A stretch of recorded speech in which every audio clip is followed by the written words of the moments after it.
Content hack को कर दीजिए सब्सक्राइब और बेल आइकॉन पर क्लिक करें और आगे आने वाली ऐसी ही वीडियो सबसे पहले देखें।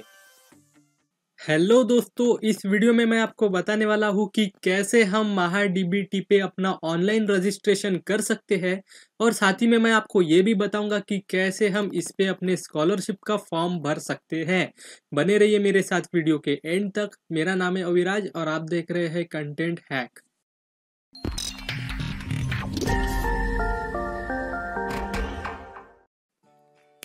तो सबसे पहले हमको आ जाना है गूगल पर। यहाँ पे आने के बाद हमको यहाँ पे सर्च करना है महाडीबीटी और कर देना है एंटर। एंटर करने के बाद यहाँ पे अभी हमारे सामने एक नया पेज ओपन हो जाएगा जिसमें हमको यहाँ पर लॉगिन का ऑप्शन दिखाई दे रहा है। अगर आपका अकाउंट इस वेबसाइट पे ऑलरेडी क्रिएटेड है तो आप यहाँ से लॉगिन कर सकते हैं। अगर आप न्यू यूजर हो तो आपको जो है न्यू अप्लीकेंट रजिस्ट्रेशन पे क्लिक करना होगा। तो मैं यहाँ पे न्यू अप्लीकेंट रजिस्ट्रेशन पे क्लिक करके आपको बताता हूँ कि कैसे हम इस वेबसाइट पे अपना अकाउंट क्रिएट कर सकते हैं। तो अभी आप यहाँ पे देख सकते हैं हमको अप्लीकेंट नेम पूछा जाएगा। तो हमको जो है यहाँ पे हमारा नाम डाल देना है। इसके बाद हमको यहाँ पे यूजर नेम पूछा जाएगा। तो आपको यहाँ पे ध्यान रखना है कि आपका जो यूजर नेम होगा वो बाकी लोगों से यूनिक होगा और इसमें जो है हमको स्पेशल कैरेक्टर बिल्कुल भी यूज नहीं करने हैं, जैसे कि @ हो गया, हैशटैग हो गया, परसेंट जैसे। तो ऐसे जो साइन है वो आपको इस यूजर नेम में यूज नहीं करने हैं। तो जो है फॉर एग्जांपल मैं अभी यहाँ पे आपको मेरा नाम लिख देता हूँ यूजर नेम में। तो यहाँ पे अभी आप देख सकते हैं हमारे सामने एक मैसेज आ रहा है, user name already exit, try with different user name. तो यहाँ पे जो है हमको हमारा यूजर नेम यूनिक रखना है बाकी लोगों से। तो मैं यहाँ पे कुछ इस तरह से डाल देता हूँ जैसे जहाँ से हमको मेरा नाम आ गया, फिर यहाँ पे मेरा सरनेम और मैंने एक नंबर भी यूज़ किया है 7। तो ऐसा जो है यूज़र नेम आज तक किसी ने यूज़ नहीं किया है। तो ये जो यूज़र नेम है ये हमारा यूनिक यूज़र नेम हो गया है। इसके बाद हमको यहाँ पे पासवर्ड क्रिएट कर लेना है। तो यहाँ पे आपको यहाँ पे ध्यान रखना है कि आपको पासवर्ड में आपका नेम नहीं लिखना है। कई लोग यहाँ पे लिख देते हैं फॉर एग्जांपल अविराज @123। तो ऐसे अगर आप यहाँ पे लिखोगे तो ये वेबसाइट आपका पासवर्ड नहीं लेगी। तो आपको यहाँ पे आपका नाम नहीं लिखना है, आप किसी का भी नाम लिख सकते हो। फॉर एग्जांपल आप आपके कुत्ते का नाम भी यहाँ पे लिख सकते हो। तो मैं यहाँ पे लिख देता हूँ जैक @123। तो यहाँ पे मैं इसे कंफर्म भी कर लेता हूँ, जैक @123। तो ये मैंने मेरा एक पासवर्ड क्रिएट कर लिया है जिसमें जे जो है जैक का वो कैपिटल है, फिर AC के जो है वो स्मॉल है, इसके बाद @ आया स्पेशल कैरेक्टर और उसके बाद मैंने 123 डाला। तो यहाँ पे अभी जो है मेरा एक स्ट्रॉन्ग पासवर्ड क्रिएट हो गया है। तो आपको भी कुछ इसी तरह से पासवर्ड क्रिएट कर लेना है, लेकिन आपको जो है पासवर्ड में आपका नाम नहीं डालना है, वरना ये वेबसाइट आपको जो है सामने प्रोसीड नहीं करने देगी। इसके बाद जो है हम अगर नीचे स्क्रॉल करते हैं तो हमको यहाँ पे हमारा ईमेल एड्रेस पूछा जाएगा। तो मैं यहाँ पे मेरा ईमेल एड्रेस एंटर कर देता हूँ।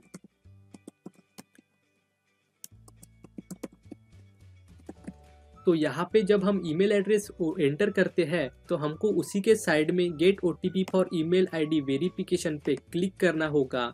तो जब हम इस पे क्लिक करते हैं तो हमको जो है हमारे ईमेल पे एक मेल आएगा इनकी वेबसाइट की तरफ से, जिसमें हमको इस वेबसाइट का एक OTP दिया गया होगा। तो अभी आप देख सकते हैं मेरे फ़ोन पे जो है इसका OTP आ गया है।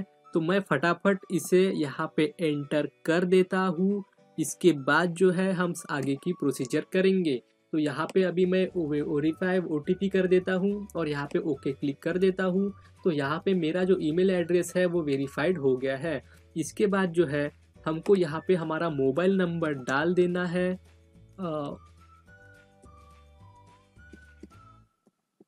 और यहाँ पे हमको get OTP for mobile number verification पे क्लिक कर देना है। इसके बाद जो है हमको यहाँ पे हमारे फ़ोन पे OTP आ जाएगा। तो हम यहाँ पे उसे एंटर करेंगे कुछ इस तरह से और यहाँ पे हम verify OTP for mobile number पे क्लिक करेंगे और ओके सिलेक्ट कर लेंगे। इसके बाद हमको यहाँ पे रजिस्टर्ड पे क्लिक कर लेना है। तो यहाँ पे जब हम यहाँ पे क्लिक करते हैं तो हमारा जो रजिस्ट्रेशन है वो आप देख सकते हैं सक्सेसफुली हो गया है। तो अभी हमको यहाँ पे ओके क्लिक कर देना है। इसके बाद यहाँ पे अभी आप देख सकते हैं हमने जो यूज़र नेम क्रिएट किया था वो हमको यहाँ पे डालना है। तो मैं यहाँ पे मेरा यूज़र नेम डाल लेता हूँ। उसके बाद हमने एक पासवर्ड क्रिएट कर लिया था, तो हमको जो है यहाँ से वो पासवर्ड डाल देना है। तो मैं यहाँ पे डाल देता हूँ jack@123। तो ये पासवर्ड मैंने यहाँ पे डाल दिया है। उसके बाद जो है हमको यहाँ पे कैप्चा डालना है। तो मैं यहाँ पे कैप्चा भी जल्दी से फिल कर देता हूँ। उसके बाद मैं यहाँ पे लॉगिन हियर पे क्लिक कर लेता हूँ। तो यहाँ पे अभी हमको पूछा जाएगा डू यू हैव आधार। तो अगर आपका आधार कार्ड है तो आप यहाँ से उसे यस कर सकते हैं, अगर नहीं है तो आप यहाँ पे हमको पूछा जाएगा हमारे आधार कार्ड का नंबर। तो हमको जो है यहाँ पे हमारे आधार कार्ड का नंबर डाल देना है। तो मैं यहाँ पे जल्दी से फटाफट मेरे आधार कार्ड का नंबर डाल देता हूँ। तो यहाँ पे जब हम आधार कार्ड का नंबर डाल देते हैं उसके बाद हम यहाँ पे OTP पे क्लिक करेंगे। तो यहाँ पे हमको कुछ मैसेज आएगा जो हमको आराम से पढ़ लेना है। इसके बाद ही आप यहाँ पे आई एग्री पे क्लिक करेंगे।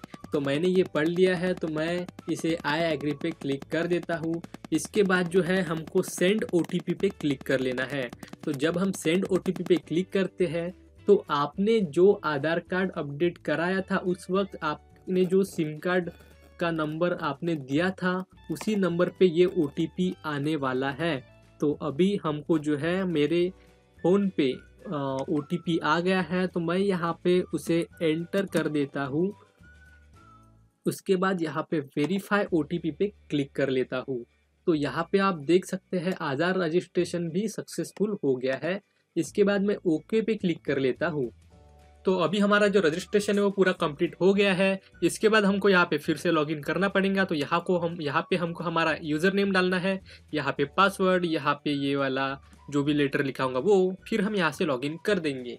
यहाँ पे लॉगिन करने के बाद हमारे सामने फिर से एक नया पेज ओपन हो जाएगा जिसमें हमको यहाँ पे हमारा प्रोफाइल स्टेटस दिखाएगा कि हमने अपनी प्रोफाइल कितने % कंप्लीट की है। तो आपकी जो प्रोफाइल है वो 0% कंप्लीट होगी। तो यहाँ पे जो है हमको यहाँ पे क्लिक हियर पे क्लिक कर लेना है। तो हम जो है आगे की प्रोसीजर करने के लिए रेडी है। तो यहाँ पे अभी आप देख सकते हैं हमको हमारी जो इन्फॉर्मेशन है वो भरनी पड़ेगी। सबसे पहले जो है हमको यहाँ पे पर्सनल इन्फॉर्मेशन भरनी है अपनी, जिसमें जो है हमको यहाँ पे एक ऐसा इन्फॉर्मेशन का चार्ट आएगा। तो हमको इसको पढ़ के यहाँ पे ओके कर देना है। इसके बाद जो है हमको यहाँ पे हमारा जो आधार कार्ड का नंबर है वो यहाँ पे ऑलरेडी लिखा है, फिर अपना नाम भी यहाँ पे ऑलरेडी लिखा हुआ है। यहाँ पे इसके बाद जो है यहाँ ईमेल आईडी भी वेरीफाइड हो गई है हमारी। फिर यहाँ पे phone number, date of birth, age, gender जो भी है वो यहाँ पे ऑलरेडी सिलेक्टेड है। तो यहाँ पे जो है आपको ऐसा कुछ चेंजेस नहीं करना है। तो आपको जो है यहाँ पे जो भी इन्फॉर्मेशन पूछी गई है वो यहाँ से अच्छे से फिल कर देनी है। यहाँ पे हमको रिलीजन लिखना है, जो मेरा बुद्धिस्ट है। अगर आप बाकी रिलीजन में आते होंगे तो आप वो भी सिलेक्ट कर सकते हैं। इसके बाद यहाँ पे आपको कास्ट कैटेगरी लिखनी है, OBC, SC जो भी होंगे यहाँ पे कास्ट। यहाँ पे हमको पूछा जाएगा कि do you have caste certificate. अगर आपके पास है तो आपको उसकी सारी डिटेल्स यहाँ पे लिखनी पड़ेंगी। उसके बाद जो है आपको वहाँ पे उस आधार कार्ड कास्ट सर्टिफिकेट को यहाँ से अपलोड भी करना पड़ेगा। तो अगर आपके पास है तो आप यहाँ से यस करके आके बाकी डिटेल्स वहाँ पे डालेंगे। इसके बाद यहाँ पे जो है आपको आपकी एनुअल इनकम पूछी जाएंगी, तो आप यहाँ पे लिख देना है। इसके बाद यहाँ पे हमको पूछा जाएगा कि do you have income certificate. अगर आपके पास है तो आपको यहाँ पे उसका नंबर डालना पड़ेगा। यहाँ पे उस इनकम सर्टिफिकेट का जो डॉक्यूमेंट है वो यहाँ पे अपलोड करना पड़ेगा। यहाँ पे आपको पूछा जाएगा कि आपका जो कास्ट अथॉरिटी है वो कहाँ से हुई है। तो यहाँ पे आपको ये सारी इन्फॉर्मेशन आपके इनकम सर्टिफिकेट पे मिल जाएगी। अगर आपके पास है तो आप यहाँ से ये इन्फॉर्मेशन फिल कर सकते हैं। इसके बाद जो है हमको यहाँ पे पूछा जाएगा कि हमारे पास डोमिसाइल है क्या महाराष्ट्र का। तो यहाँ पे होगा तो आप यहाँ पे यस करेंगे। तो यहाँ पे और भी बाकी इन्फॉर्मेशन पूछी जाएंगी। तो आपको ये सारी इन्फॉर्मेशन क्लियर भर देनी है, बिल्कुल जैसी कि वैसी। अगर इसको आपको इसमें कुछ भी प्रॉब्लम्स आई तो आप मुझे इसके बारे में ज़रूर पूछ सकते हैं। इसके बाद यहाँ पे जो है आपको आपकी आधार एड्रेस डिटेल डालनी है। तो ये बहुत ईजी है, आप इसे फिल कर सकते हैं आराम से। इसके बाद यहाँ पे हमको अदर इन्फॉर्मेशन पूछी जाएंगी। तो यहाँ पे भी ये भी बहुत ईजी है, हमारे फादर मदर जो भी है जिंदा है तो ऐसा ही इसमें भरना पड़ता है, अगर अब जिंदा है तो यस, नहीं है तो नो। बहुत इजी है ये। फिर यहाँ पे जो है हमको करंट कोर्स लिखना है, अभी आप फिलहाल कौन से कोर्स में कौन सा कोर्स कर रहे हैं, तो इसकी जो सारी डिटेल्स है वो आपको यहाँ पे फिल करनी पड़ेंगी। इसके लिए आपको जो भी प्रॉब्लम आएंगी आप मुझे बिंदास पूछ सकते हैं, मैं आपको ज़रूर इसके बारे में जवाब दूंगा कमेंट सेक्शन में, आप बिल्कुल मुझे पूछिए। इसके बाद जो है आपको यहाँ पे पोस्ट क्वालिफिकेशन, पास्ट क्वालिफिकेशन पूछा जाएगा कि आपका जो पहले का क्वालिफिकेशन है उसके बारे में आपको यहाँ पे बताना पड़ेगा। तो यहाँ पे अभी आप जब देख सकते हैं यहाँ पे आप जो आपका सबसे पास्ट क्वालिफिकेशन अगर एसएससी किया होगा तो आप यहाँ से एचएससी सिलेक्ट करके बाकी जो भी यहाँ पे डिटेल्स है वो पूछेंगे, यहाँ पे आपको मार्कशीट अपलोड कर देनी है उसकी।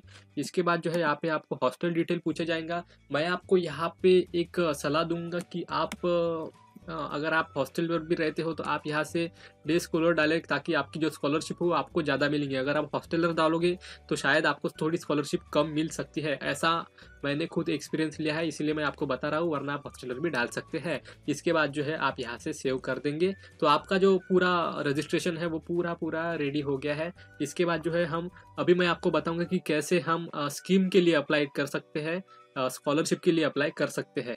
इसके बाद यहाँ पे हमारे सामने एक ऐसा पेज ओपन हो जाएगा जिसमें जो है हमको यहाँ पे स्कीम नेम और डिपार्टमेंट नेम यहाँ पे आ जाएंगे। तो आपको जिस किसी डिपार्टमेंट में जो स्कॉलरशिप है वो लेनी है तो आप उस डिपार्टमेंट को यहाँ से देखेंगे और उसके लिए आप यहाँ से अप्लाई कर सकते हैं। आपको यहाँ पे ध्यान रखना है कि आपको जो है आपके जो कॉलेज में अप्लीकेबल है वही आपको यहाँ पे स्कीम स्कॉलरशिप का फॉर्म फिल करना है।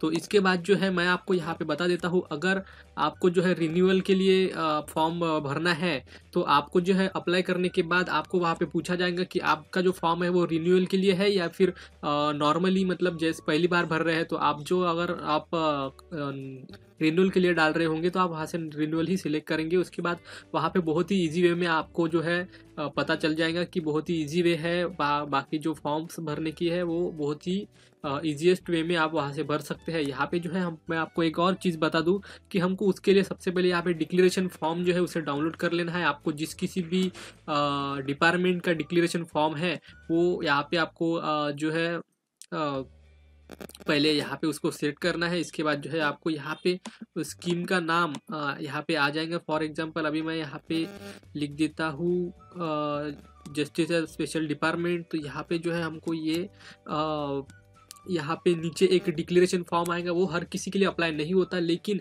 अगर आपको वहाँ पे पूछा जाएगा तो आपको जो है यहाँ से वो डिक्लेरेशन फॉर्म फिल कर लेना है। उसके बाद जो है वहाँ पे आपको अगर पूछे तो आपको वो फॉर्म जो है वो वहाँ से अपलोड करना। तो दोस्तों आशा करता हूँ कि आपको ये वीडियो पसंद आई होगी। अगर अभी तक आपने मेरे चैनल को सब्सक्राइब नहीं किया है तो सब्सक्राइब कर ले, क्योंकि ऐसी टेक्निकल वीडियो मैं लाते रहता हूँ। वीडियो देखने के लिए आपका बहुत बहुत धन्यवाद। मैं अविराज आपसे फिर मिलूंगा अगली वीडियो में, तब तक के लिए बाय बाय, टेक केयर।